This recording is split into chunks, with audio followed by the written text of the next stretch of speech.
What's going on, guys and girls? This is Liquorporn here, and what you are currently watching is GunZ 2, the second Duel, which is a free release on Steam. This game is a fast-paced, high-mobility action shooter with swords and boobs. Now, the movement in this game is much more noob-friendly. The reason being is because, unlike the first one, they have removed all the complicated technical combinations required to maneuver fluidly around the map, and instead, they have made movement fluid for you. There is no more K-style, D-style, butterflies, flying, or complicated methods of maintaining a wall run. Now it's as simple as holding and pressing space. And I do enjoy this change. Most people will disagree, others will agree, but the change is nice. It's less complicated and requires less hours, weeks and months put in to master the system of movement. You can still perform complicated maneuvers, if not slightly more complicated than the original GunZ, and you can do it very fluidly and very easily. Of course, this does take practice, just as it does in any game, to master it and do it effectively. So when I say easily, I do not mean that it is easy to pick up by any player, because I can assure you it is not.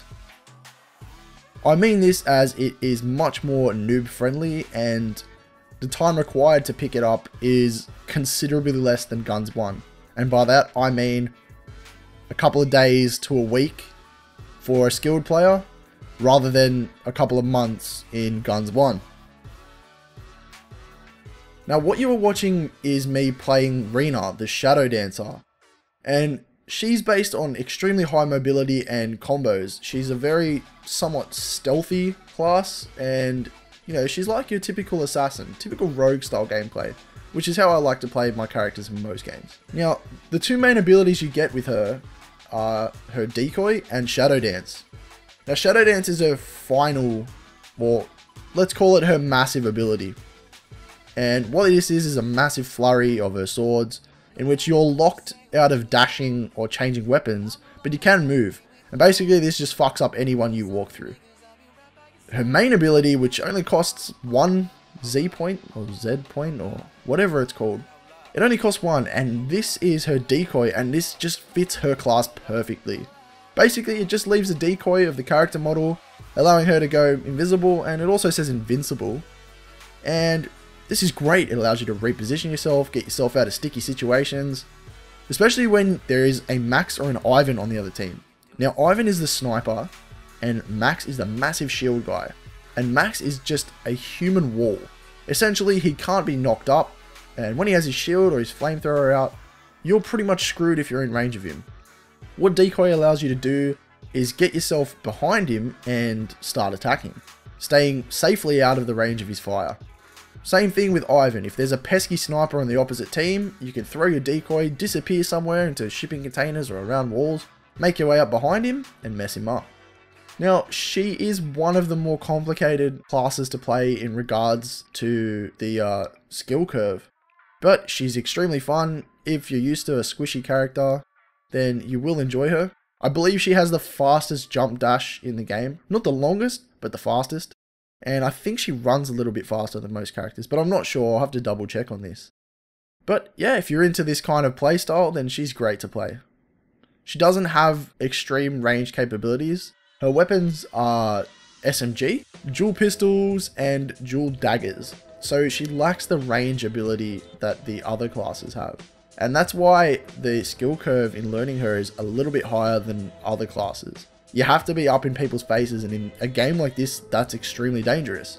If you don't know how to move properly and control your character, and I'm not saying I do, I'm still fairly new to the game, but if you don't know how to move your character properly and you're not thinking and planning out and predicting what your enemy's going to do, being up in people's faces in this game is very risky.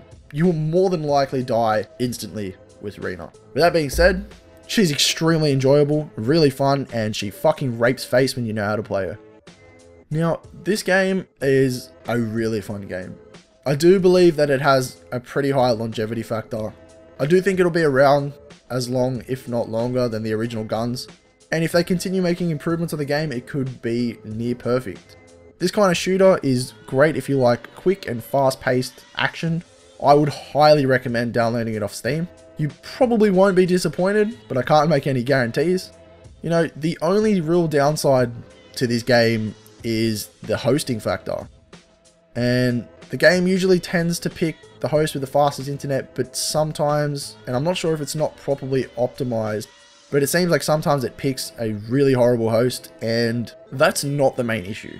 The issue is that some people have shitty internet and everybody else on the server is lagging because they're hosting, but they are not. That gives them a massive advantage in the game because everybody else is lagging out and, you know, a couple of milliseconds behind him in delay.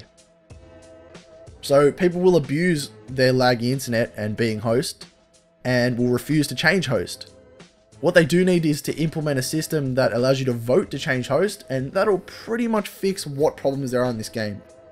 As far as I can see, there is no pay to win features, which is always good. But if that's what the developers decide to do with their game, then that is their prerogative. So just to conclude, if you like fast-paced, high mobility action games with guns, swords, and titties, then this is the game for you, and I highly recommend you guys download GunZ, the second Duel off Steam. This is Liquorporn signing out. Have a good one, guys, and take it sleazy.